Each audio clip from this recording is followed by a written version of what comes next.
Hello. Right, so today I'm going to start watching The Last Jedi for the second time ever. So the only other time I've seen it was when it was in the cinema. Um, okay, quick bit of backstory. Okay, so when I first saw it, I came out thinking, okay, yeah, I'm feeling pretty good. But then it wasn't that long before I started thinking, hey, no, wait a minute, that wasn't quite right. That wasn't quite right. And then started getting more and more sort of upset about it. Um, and then obviously check out a few reviews from people, and people notice things you don't notice, and yeah, you're right. And then try to see if some people can defend it as well, and then it's like, no, you can't defend what my. I think what happened when I first saw it was I was just struck by the nostalgia. It's like, oh, hey, Luke again, hey, I saw yeah, and that kind of thing. So just kind of felt good for seeing another new Star Wars movie. But then when you actually kind of look at the movie properly, it's not very good, as a lot of people are saying. So so this can be the second time viewing it, and this time I'm going to sort of bring out some thoughts about it too. A bit more back to it to put it in context. Obviously, the originals are great. I did enjoy the prequels. I was one of those people who I'm not one of the people who are at the moment now, while Disney are bringing out movies saying, oh no, yeah, we like the prequels, we like them because they're not the new Disney ones. Oh, I always like them. I liked episode 1. I think episode 1 is actually the best of the prequels, which is very unpopular. But I think that was the best one. The second one was kind of like, yeah, this is fine, and all of the loose ends that need to be tied up will be tied up in the third one, so I don't need to be too bothered about things going on in episode 2.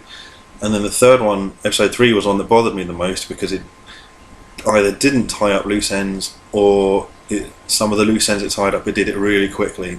Like, Anakin kind of turning to Vader, like, oh, yeah, I've just killed Mace Windu, and I'm Darth Vader now. I'll go and kill all the people that I've been friends with for years, and all the children.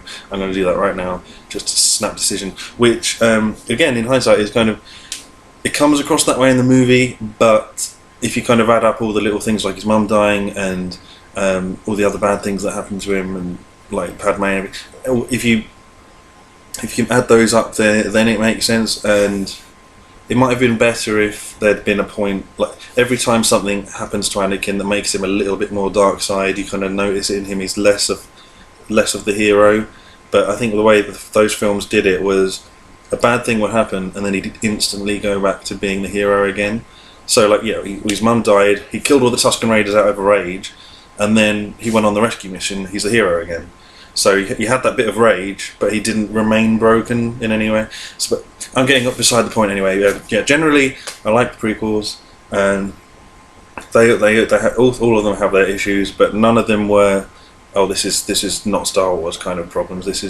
They were just quite different to the originals in a lot of ways. They do feel like a very different flavour, and there is a weird kind of disconnect between the two, where you think that's the prequel trilogy. If you take that character or that thing out of the prequels and drop it into the originals, it would seem really out of place. There is that as well. But overall, fan. With the Disney films, it's been, so Force Awakens and Last Jedi, both of them I felt very much came out of the film thinking, oh, this is great, yes, Star Wars is back. And then wasn't long before that kind of faded and started seeing a bit more clearly about it. Rogue One, I think Rogue One holds up, but again, I'm not a huge fan because of, it was a good story, but none of the characters were that great, apart from the blind guy and his friends, maybe. And I didn't really care for anyone else. Solo, I haven't seen Solo. I don't care to see Solo. And the other thing with Rogue One was that it changes the way you watch the beginning of episode 4, where previously I kind of thought the whole thing with the diplomatic mission ship was, hey, we're spies, we're undercover, you've got to break through a layer of espionage here that's all very clever before you find out what's going on. I mean, Vader did already know what was going on, but she's kind of still trying to play that hand because she might just get away with it. Whereas now it's straight up, we're on a diplomatic mission. No, you're not. I was just shooting you. I just slaughtered half of your crew. I saw you fly away. Don't barefaced lie to me. So, I mean, that changed. Things like that is, I've been watching it that way for 30 odd years, and now I have to watch it this other way, which is less clever. So that's annoying. But generally, I think Rogue One's probably the best of the new lot. Anyway, so I'm going to get into Last Jedi anyway, talking about everything else except for this. I'm not going to obviously play the whole movie and talk along to it. I'm just going to kind of cut between bits that I want to talk about. Hopefully that'll avoid copyright things anyway, and it's not going to be clearly in view either. Hopefully the sound will be a bit muffled, so if you're thinking, I'm going to watch The Last Jedi through this, just on a smaller screen at an angle, that's not going to work. Sorry, this is just, and I'm going to be talking over it anyway and pausing it every so often, so you're not really going to be able to watch it. So basically, this is if you've already seen it, because there will be spoilers as well. I will probably mention stuff that happens later on at earlier points. So this is not a way to enjoy the movie. This is just me talking about it, sharing some thoughts. Which, as I say, because I've read so many things, a lot of them are probably going to be repeating what some other people have said. And like some of it's stuff that I didn't notice that was pointed out, and it just kind of adds to the mess. Yes, I might as well get on with it because I'm just rambling about stuff, and you probably just want to do the thing that the description says. So, Last Jedi, mess.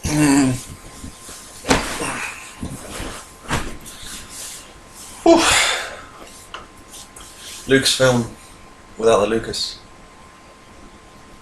So yeah, this one's creative producing person, writer, director, Ryan Johnson. Is it Ryan or Rian? I'm not actually sure. People pronounce it differently. I think it's Ryan. So yeah, one of the big problems. I haven't started the movie. I already started. So the original trilogy came out. He had the standalone episode 4. It wasn't called episode 4 at that point. It was just Star Wars because it was standalone. And it was kind of like, let's see how this goes, let's see how this flies. So if episode 4 was Star Wars was the only one that existed, it could be a solid standalone movie. Then greenlit for sequels, so they did a 2-part sequel where they knew where it was going to go pretty much. There were details to fill in, and I think that the Leia being his sister was probably added a bit later, but who knows.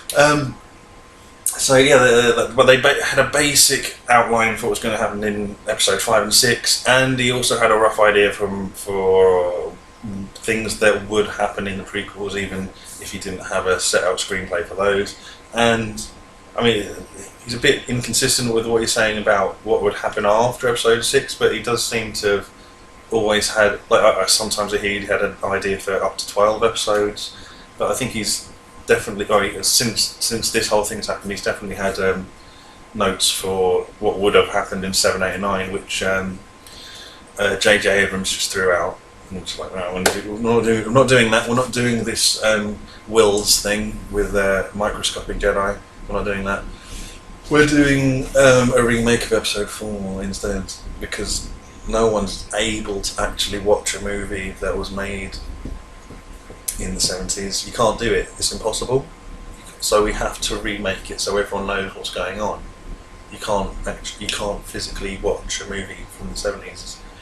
Apparently, I mean, that's why when he gets hold of a thing, he just remakes old, like Star Trek. He remade Wrath of Khan. It's worse. It's like, because you can't watch the original one anymore. You can't. It's not around apparently. So he remade episode 4, made it worse. Had no plans for 5 and 6. Well, 5 and 6, I'm talking 8 and 9. I think there were a few notes, like, because someone was told to write episode 9, and he said, like, these are the characters you can use, and then Ryan Johnson killed off a few of them because he wasn't told that he wasn't supposed to. He was told complete creative control. So when this script was finalised and put forward, the other guy found out and was like, hey, I can't do mine now because you killed Luke Skywalker. I was very much going to use him. And then he had to leave because... So it's just a bit, it has not been pre-planned at all. I mean, even a loose note form of like hit these marks. They didn't have to completely write all three scripts. Just like hit these marks. This is the end point. This is what we're aiming for. Instead of this kind of like let's just churn out the next one and blah, which is always what ruins TV movies. I mean, you can compare it to what I think of The Office. The UK Office, Ricky Gervais had this great idea. I'm doing 2 seasons, Christmas special, done. I'm not doing any more because I knew what I wanted to happen by the end. I knew where I wanted everyone to be at the end. That's the collection. That's it. That's the story as told. I can't go back there because if I do, it'll mess it up. Although he did do that Ricky Gervais thing recently. David Brent thing recently, which was a bit meh, but I don't think it really hurt. As opposed to the US Office, which was, people like this, let's make more. Let's, we've already told our story, let's find a new story and just keep blah, blah. It's like, yeah, we're bored now, we've had the story, you're just milking it into death, and that's what they want to do with this now, which is most of the problem probably. Still on the Lucasfilm logo, haven't started yet. Oh.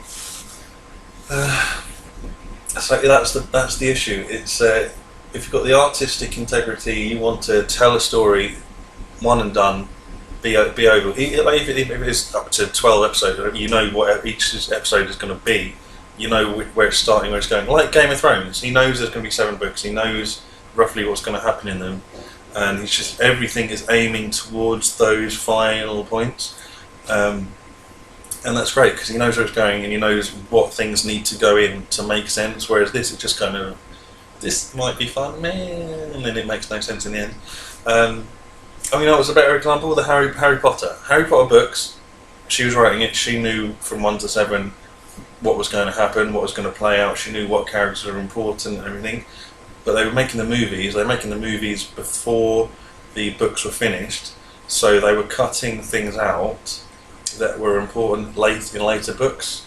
So when they got to that in the movies, they were kind of stuck. Like, we can't do the thing because we haven't set up this character 5 books ago. So not having that plan in place really is a problem. So let's get started. I don't know how long I've been rambling before we actually get into this thing. Still on the Lucasfilm logo. Once upon a time was one of the greatest entertainment companies. Monkey Island, guys. Remember Monkey Island? Telltale have that now. EA have the Star Wars games. What's happening? What's happening to the world? Let's go. Long time ago in a galaxy far, far away, they put the thing on that they're supposed to. Star Wars. Should say Disney on there so you can actually see it. Wait, I don't think you can see it on the screen.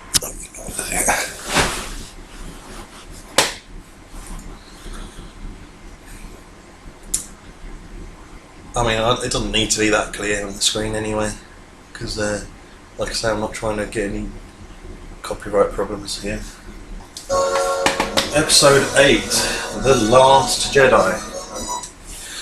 Remember what episode 4 was called? We all remember what episode 4 was called. A New Hope. Like and episode 6, The Return of the Jedi. So a New Hope being that the Jedi were about to come back in the form of the one new Luke Skywalker and his sister. So it was like the Jedi are going to be reborn and the galaxy is going to go back to having the peacekeepers, the balance is back and all that. It's going to be good. Now, the New Hope, there was the big deal, and the return of the Jedi Order, which was a big deal. Last Jedi now, don't want them anymore. Hope didn't work. The hope didn't pan out as you. We had a hope, but they didn't work. So we have no hope now. Last Jedi, get rid of them. We don't want them anymore.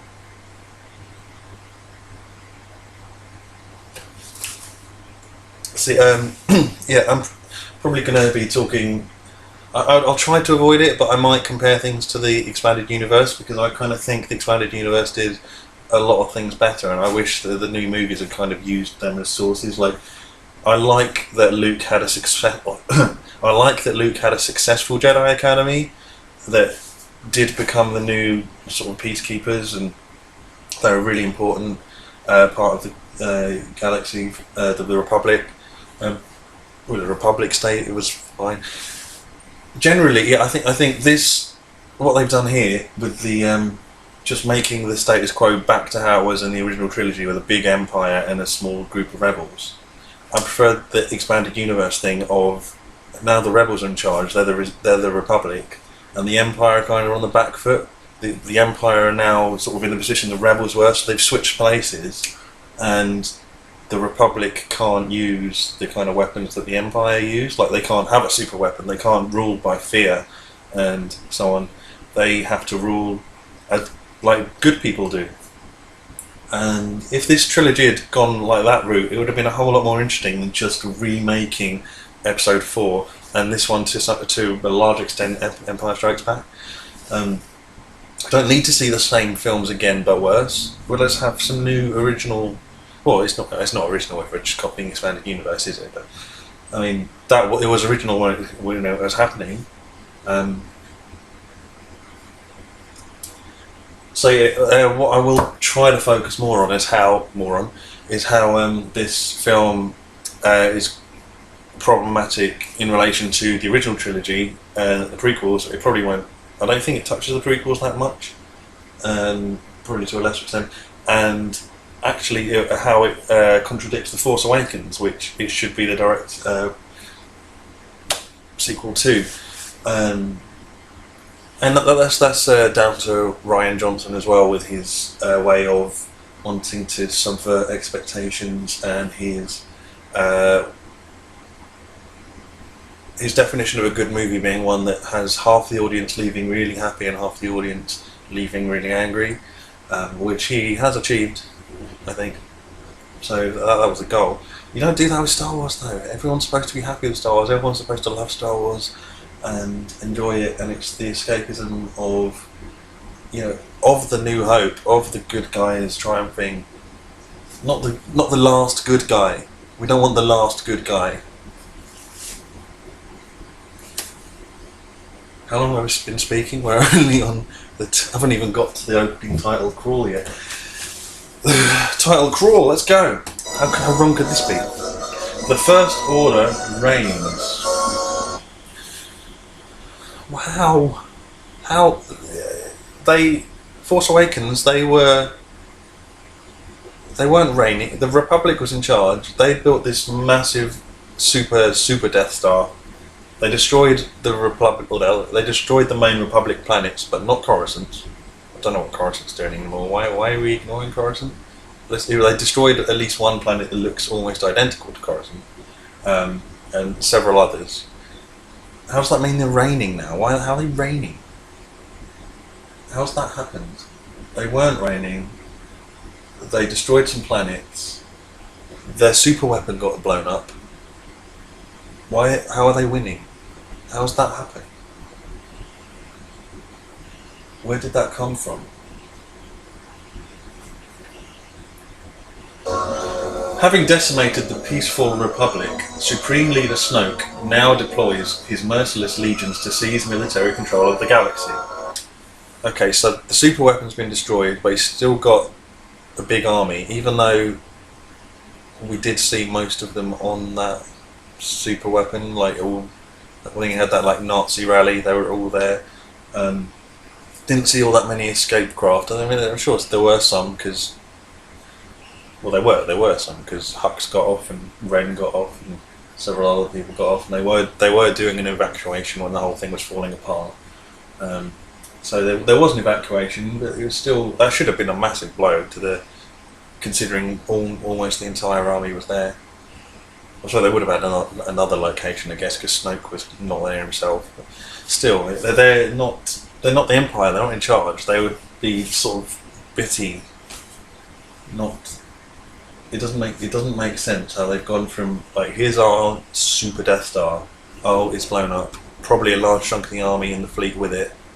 Now we're in charge. There's not a connect there. Let's get through this opening crawl. Only General Organa's band of resistance fighters stand against the rising tyranny. Why? Where's the rest of the Republic? Where's the Naboo fleet? Where's everyone who fought in the last war? Well, not everyone who fought in the last war. It's 30 years later, but why is no one else fighting? Why is it just this tiny fleet? Why does no one else care that bigger, badder Empire is trying to take over? Don't they remember the dark times that weren't that long ago? It's I mean, we still remember World War One and Two. Well, we don't personally remember it, but that was like 100 years ago now, and we're still very aware of how terrible that was. This is 30 years ago. Lots of people still alive who fought in that. Why is no one else helping? Certain that Jedi Master Luke Skywalker will return and restore a spark of hope to the fight. That's what we wanted. But the resistance has been exposed. As the First Order speeds toward the rebel base, the brave heroes mount a desperate escape. So you'll notice this is basically the same opening as Empire Strikes Back with situation-wise. They're hiding out on Hoth Echo base, and the Empire are hunting them, and the Empire turn up and start bombarding them, and have a landing fleet and the attack walkers. The only difference with this being that they save the attack walkers for a different scene at the end of the movie.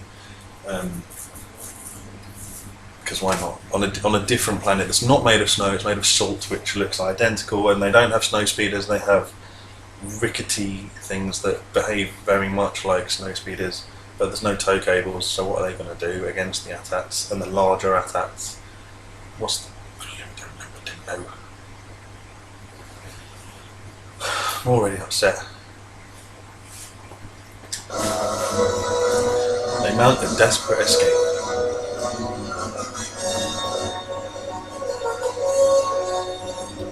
I mean, why are they on the back? Like with Empire, it was the Empire in charge. The rebels had to hide. They had to find weird little hidey holes, and they had to go on the snow planet that was inhospitable and build a base in a cave because there was nowhere else to hide. They couldn't really go, hey, government of whatever planet, can we hang out here? Because then that whole planet was likely to get not blown up with a Death Star, because they didn't have it at that point, but they would have been punished. 1 minute 26 into the movie, and this is probably already 45 minutes long or something. I don't know. Yeah, I think it is. Okay. Anyway, let's try and get actually some way into it.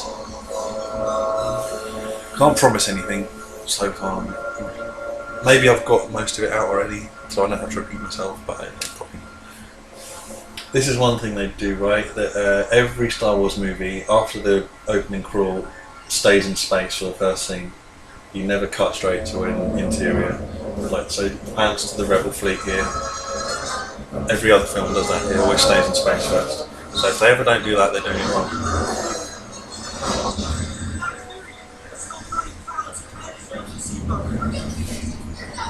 It's a bit too quiet. A bit too quiet. Right, so we've got transports that look very much like the ones in Empire. We've got this big satellite dish that looks, that's more like Endor really, but they've got, wow, don't worry about that, don't worry about that. The ion cannon had a sort of a big satellite on it, didn't it? Maybe they're bigger ion cannon. Get everyone on the transport, yes. Oh no. Next thing the fleet coming in.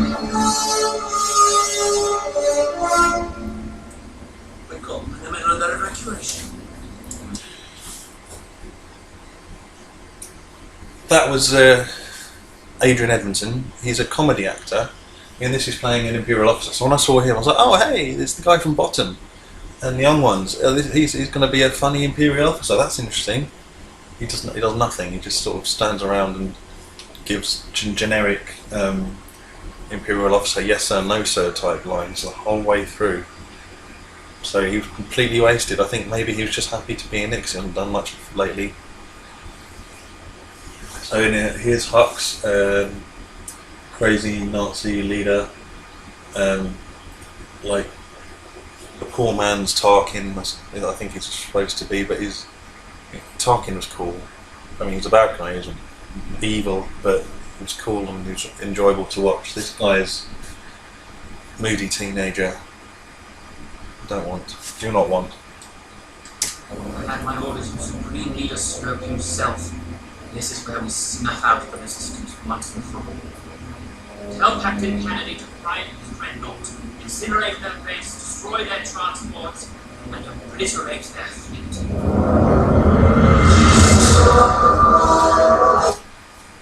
So they brought in the super Star Destroyer. The plan there is to destroy the fleet and the base. And the thing is, they're evacuating the base. Just focus on the fleet. Get rid of the fleet. Come back. So the base it's not going anywhere. There's not going to be anyone there. You destroy the fleet. All the rebels in it. That's done. Don't even need to destroy the base. It's empty. You can go down there at your leisure. Help yourself to whatever's down there, whatever resources, whatever information they might have. No need to blow it up. No need at all.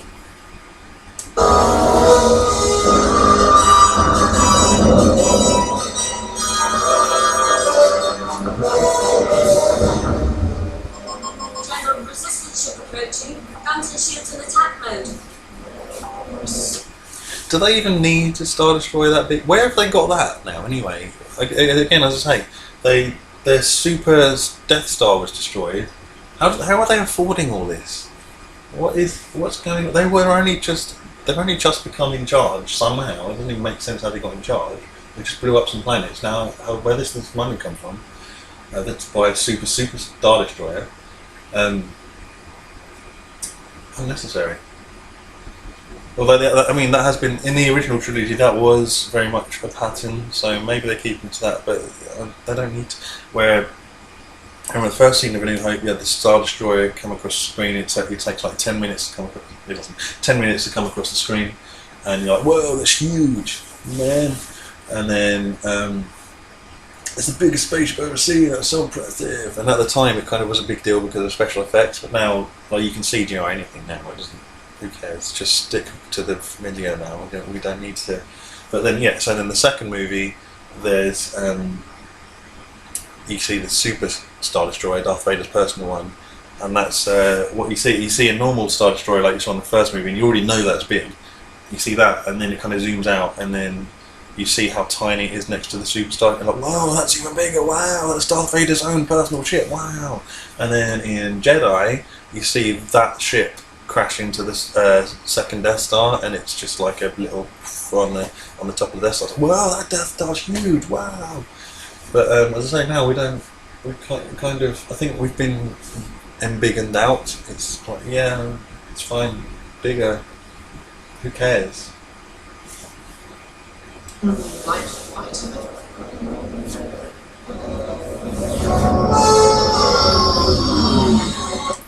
So. The one small fighter versus the Super Star Destroyer. This shouldn't work out. This shouldn't go the way it does. Attention! This is Commander Poe Dameron of the Republic Fleet. I have an urgent communique with General Hux. Patch it through.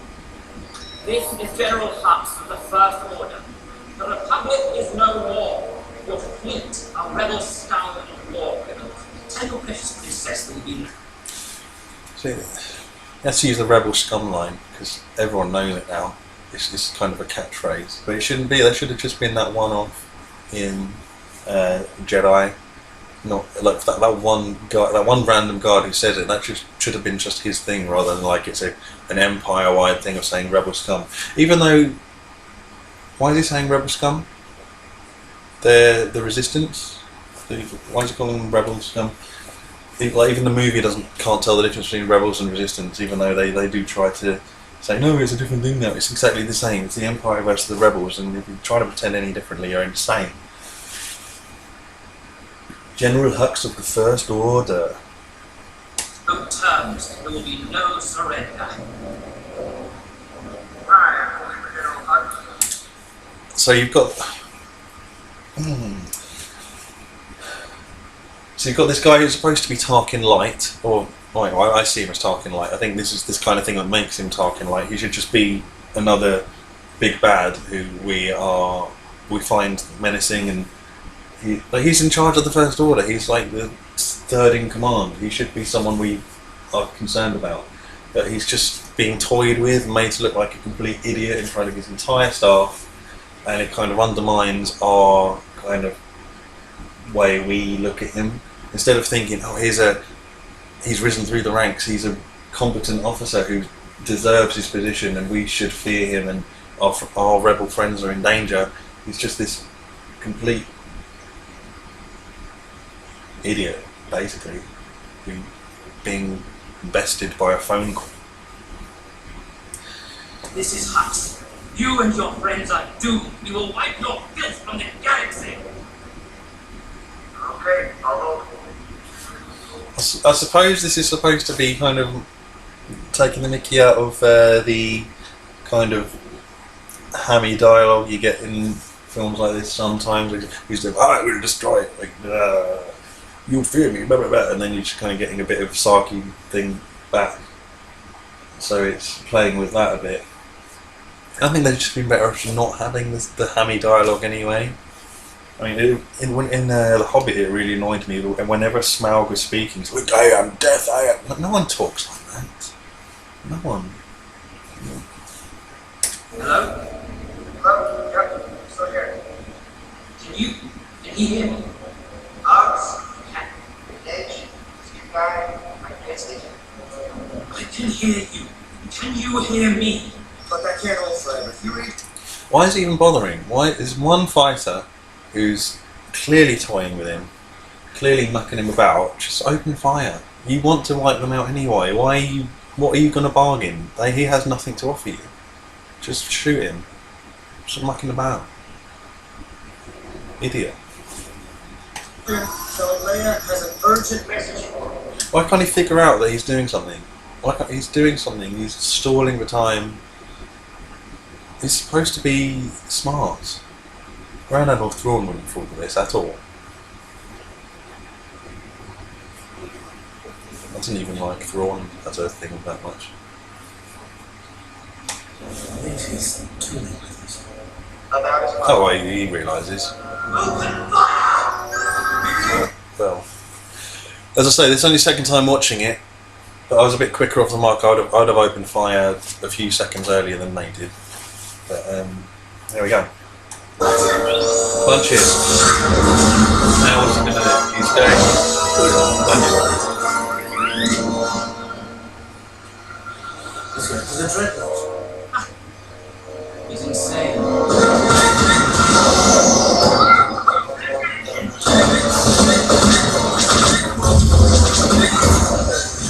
Now this is his plan here is one solo fighter because he's the best pilot. We're going to see him do some amazing moves to show us he's the best pilot, which that's fine. Character building stuff. But the thing here is he's going to send in the one fighter to take out all the turrets, all the turbo lasers, because the turbo lasers are no good against fighters, which is mental because that's what they're for. If they're not for fighters, if not for close range, what are they for? They're too small to be shooting things long range. They can't fire on the planet, and they're not much use for firing on the frigates and the capital ships. They're for the stopping fighters that get too close. That's their purpose. So why is it that we're saying now that their one purpose is something they're useless at? Just don't have them then. Put something else there that does actually work. Because your main cannon's not going to work against an X-Wing. These small turrets, that's their one job.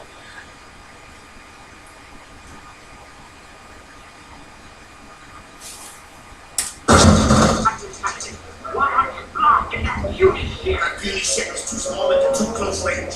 We need to scramble. Too small at too close range. That's what those guns are for. Small things that are at close range. Why? Now this guy actually, I remember liking this guy. He was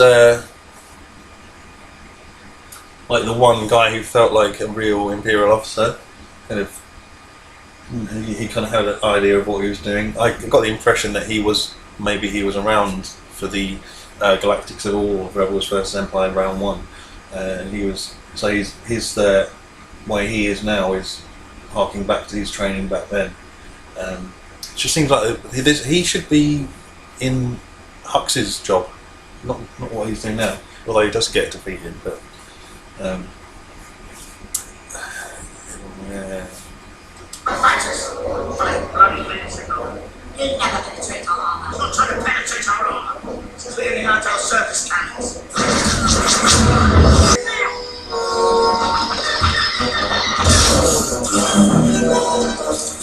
Now it is! Keep getting my weapon systems are down. You gotta take out that last cannon or bombs are toast. Work your magic, buddies. So in the context of the film, the plan makes sense. Like he's going to go in because he's got the fast one that can take out the turrets, because the turrets are going to the turrets are going to pulverize the bombers when they come along. So in that sense, it makes sense. But it doesn't make sense in the larger context of what the turbo lasers have always been for. The other cannons crack. Right, buddy, sir. What are we waiting for? Fire on the base! Why are you bothering with the base? I told you already. The base isn't going anywhere. You've got a guy flying around and murdering your turbo lasers and your TIE fighters, and they're about to send in bombers to kill you. Worry about the immediate threat.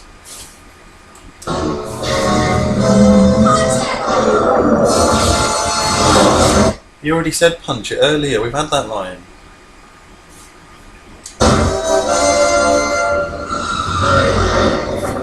Doesn't look like anyone's using ion cannons. They could have used them here.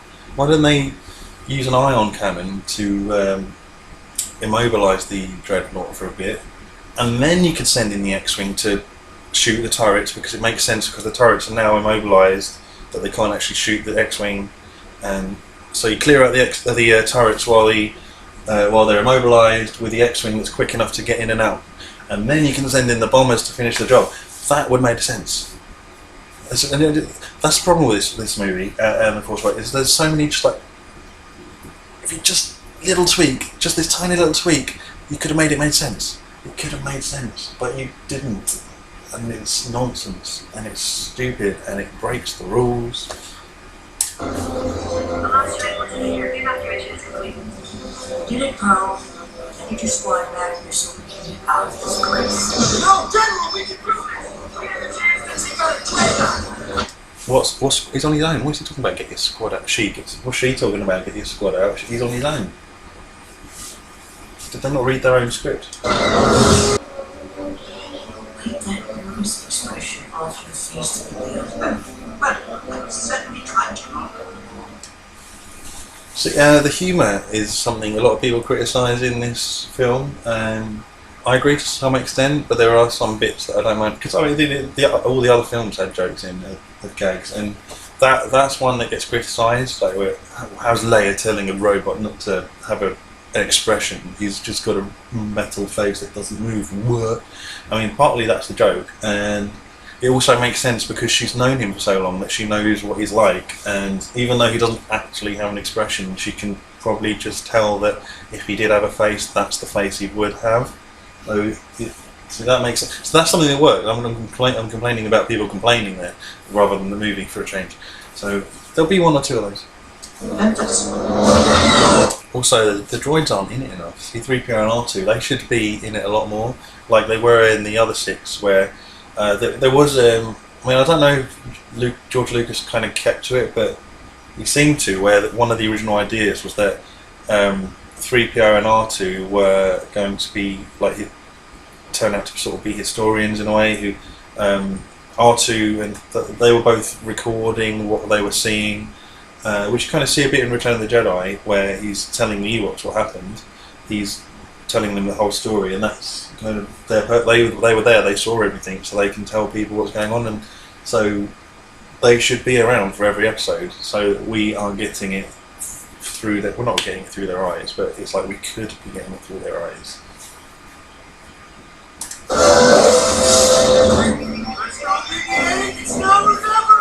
just one turret. I mean, they can't shoot things that are close range. They're too slow. They're useless. What? I mean, he hasn't got any guns, but just keep flying around until. Not that big a deal. Go back to the base. Leia's going to go back to the base. So that was a bit of humour. That sort of. Oh, he's got lots of fingers. Yeah. Huh?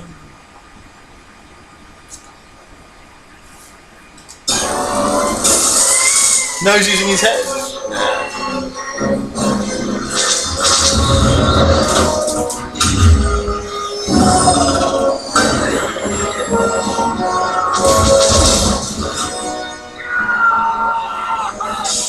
Hooray! Let's kill 2 men. All clear! Bring the bombs! Captain, resistance bombers approaching. Of course they are.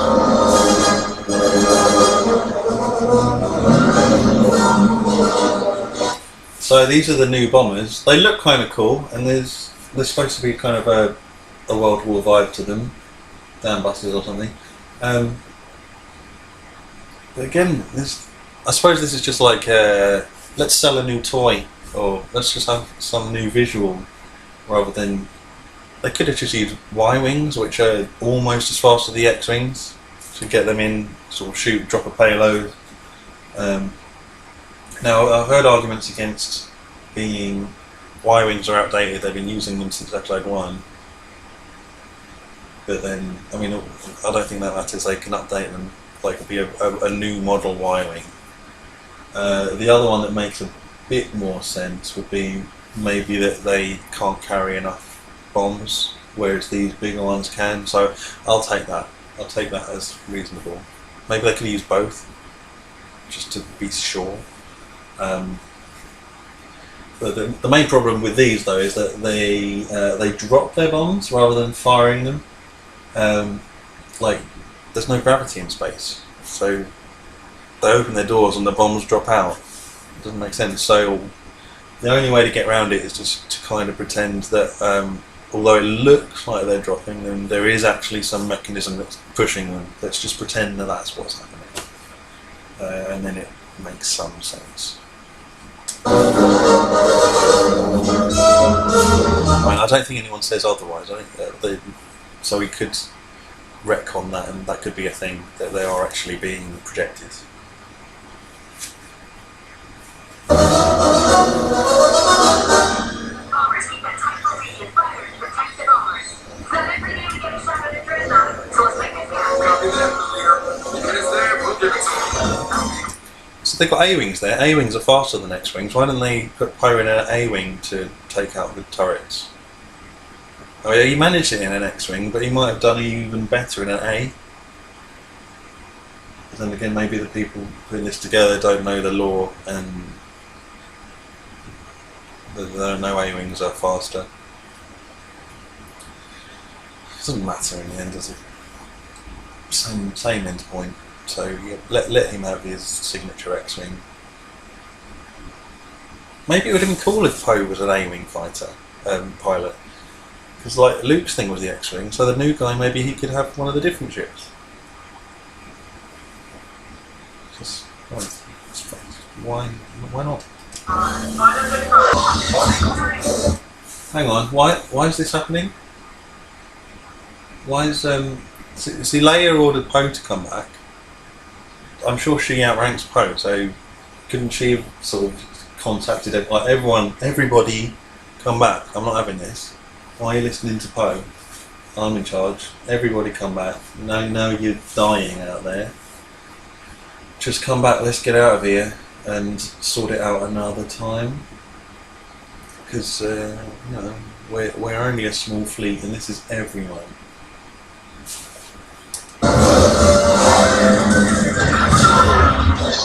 He charged the autocannons.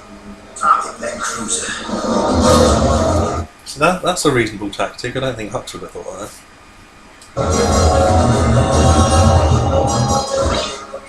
You see it. Tally, the target of plane on the primary sequence. We're almost there. Over here, begin your drop sequence. So See, so now we've got the threat that they're targeting the main ships, which is the threat that Leia was trying to avoid by saying everyone come back, let's go. I suppose this is kind of setting up the whole thing of why Poe gets demoted. It's like your reckless thing put us all in danger. Well, look what you did. You should have listened to orders. So that's fine. But it's kind of a it's a threat that's come about by our heroes being stupid. Maybe not stupid. I suppose this is sort of the. There are plenty of other movies where someone goes, like, someone's given an order and like, no, not today, Commander. I'm going in, and then they go in to save the day, and at the end of it, they get all the medals and that. So they're trying to do that. He's trying to be that guy, and he fails. So I suppose that's kind of nice to see for a change that the cocky hothead who goes in thinking he knows better than the commander gets it wrong. So from that angle it's pretty good, but then from the angle of it's just annoying to see people doing stupid stuff. Yeah, you can take it either way, really.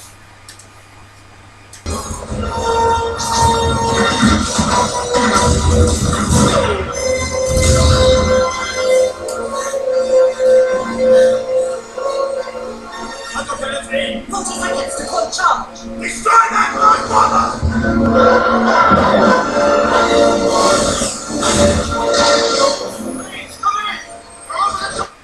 So that's the last bomber, and there's so many ships out there. No one's able to hit it somehow.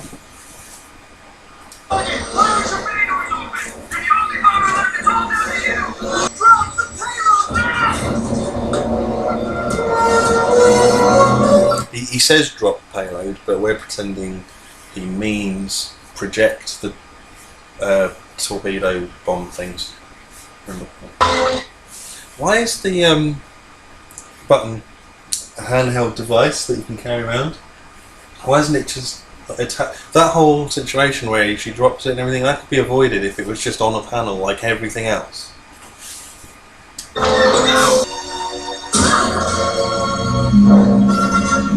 So this seems kind of weird. You've got all the emotional way of the music and the way they're shooting it and everything, and it's a character we've not seen before. We don't know who it is, and for a lot of audience viewers, we need to have a bit of like, who is this person before we kind of care.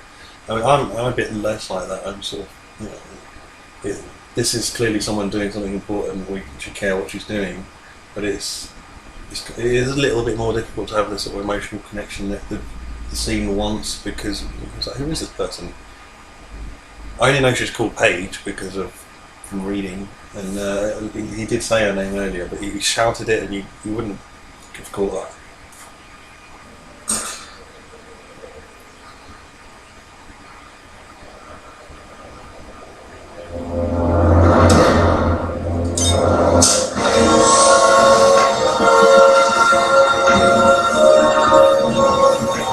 They're being projected.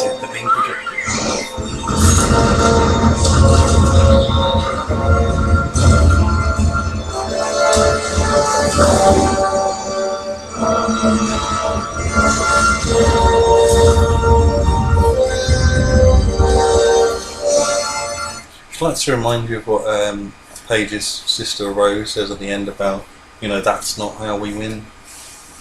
Way to sort of besmirch the memory of your sister's last act, Rose.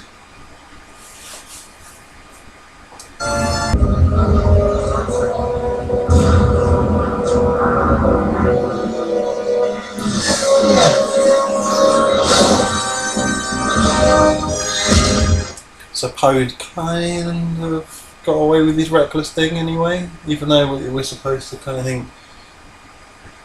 I mean, how are we supposed to? We're either supposed to take that as he does the reckless thing and fails, and gets his comeuppance, or he does the reckless thing and comes out a hero.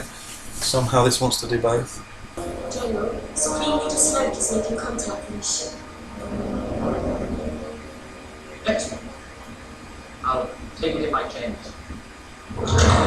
General Hux.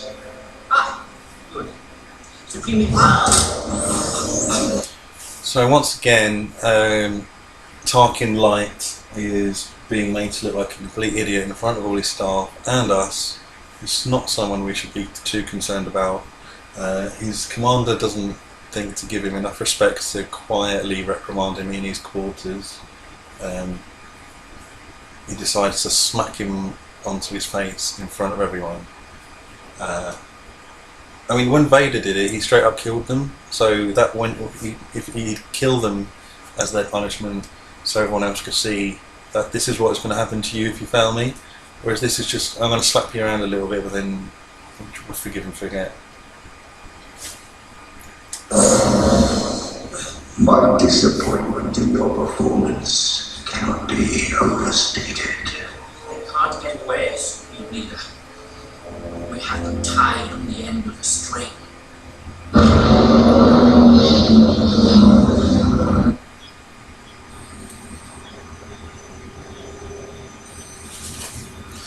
Now, here's Finn. Recall, at the end of the last movie, he squared up against a trained Dark Force user who's very powerful, skilled with the saber. Squared up against him and just got his back sliced open. Kind of wounds that would paralyse you for life. He was put to sleep, put to rest at the end of the movie. I can't remember if we kind of knew that he was alive or not. It's been a while since I watched that one, but there might have been a sort of question mark over whether he survived it. But anyway, here he is, and here's where this goes.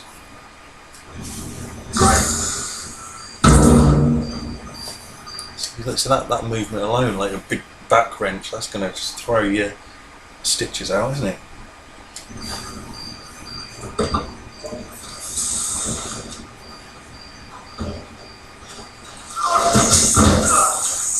So the whole thing becomes a kind of comedy slapstick thing from this point with him. Rather than the paralysed for life angle that would be more realistic. I mean, I know this is Star Wars and they've got advanced healing methods. I mean, when Luke came out of his back to tank after the Wampa attack, he was extremely scarred on his face still, so still like some damage had been done. And I know that was thrown in to explain his real life scars, but the consistency is just not there. I don't know what it is. I really like these two guys' friendship. I like the way Poe just seems to really love Finn for absolutely no reason. I mean, I guess not really no reason. He did save him in the first movie. He saved his life and got him off of the ship and got him out of there and saved him. So there would be some kind of liking. This is the way he really likes him. He loves him so much. It's great.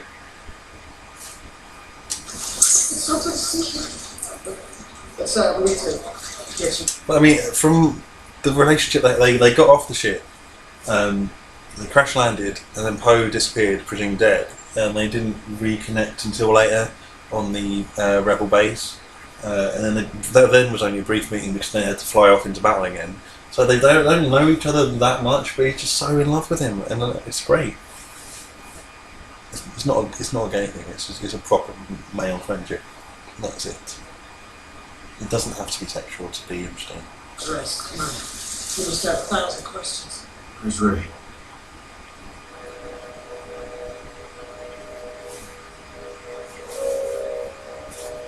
I mean, that is a nice little thing.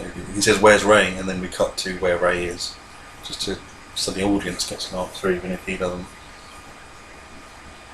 And this bit is, I suppose there's a weird sort of time thing going on here, because we've just seen all that, which we're 13 minutes into the movie now, and I am an hour into this, so I'll have to stop really soon, I think.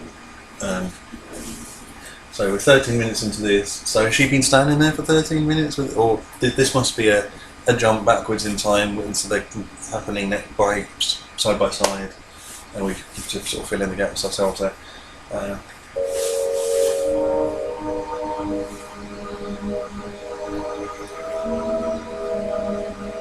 Oh wait, no, they've gone even further back to before. So we're just going to replay that whole thing.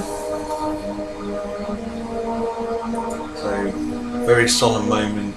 This is the climax of the last movie. This is we've finally found Luke Skywalker. This is it. We're here. Things are going to kick off now. He's been reunited with the saber he lost in Empire Strikes Back. His father's lightsaber. The saber was given to him by Obi-Wan Kenobi. There's so much history in that saber. It's tied to him and his family. It's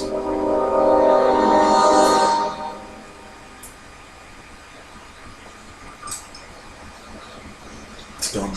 Just chucked it. Just chucked it. Just chucked it.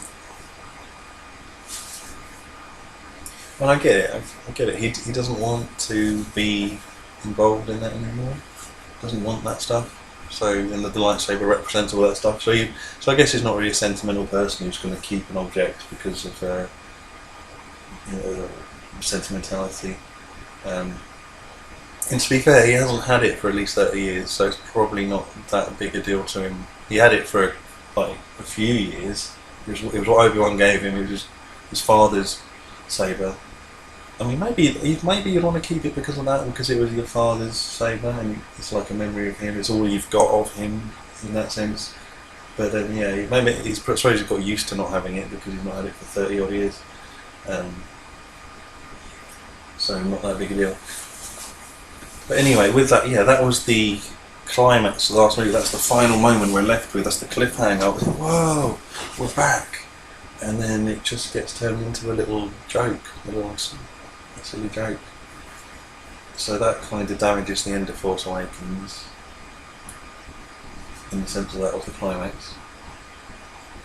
Now, well, we sort of kind of already said a bit about why Luke's in it. He's there because he doesn't want to be involved anymore. Now, he doesn't want to be involved. He wants to go there and die and be left alone. Now, I think that is very much in conflict with Episode 7, where it seemed to be the thing that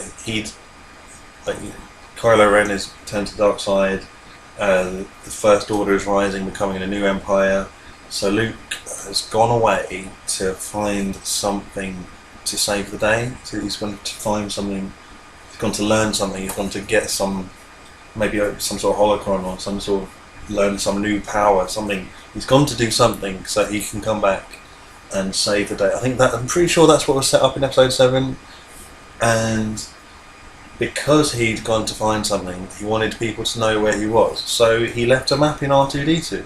So, hey, if you need me, this is where I'll be. The whole of Episode 7 was finding that map to find where Luke was. Now, I've never been in a situation where I've gone to a desert island or remote island and tried to hide out and wait for my death, and I don't want to see anybody and I cut myself off from all of society. But so I've never made those plans, but if I were to plan it, my first thing would be to not make a map to tell everyone where I'll be. Oh, just in case you need me, I'll be here. That would be definitely not on my to-do list, because it would be completely antithetical to my goal in going away to die. I might leave something so I could come back home if I changed my mind, but I wouldn't leave something so other people could come looking for me. So yeah, the whole thing with Luke being on this island is just with the reason that Rian Johnson decided to give him, where he just wants to be left alone. It does not fit. To start with, it doesn't fit the character of Luke, which has been said 100 times. But it doesn't fit Episode 7, what was set up for him. The start of the adventure was going to be with finding him, and he was going to come back and save the day. Not finding him, and it turns out he doesn't want to be found. It just makes no sense. Okay, so we're 14 minutes into the movie. We're just over an hour into the commentary, I'll call it. I think I'll stop it there. So otherwise this could run on for a long time. I don't want to do the maths right now, but this could go on all day with the rate I've been stopping. Hopefully, I won't have so much to say on other bits because I've covered so much. But I mean, who knows how this is going to go. Anyway, thanks for watching, and hope to see you again if we do some more.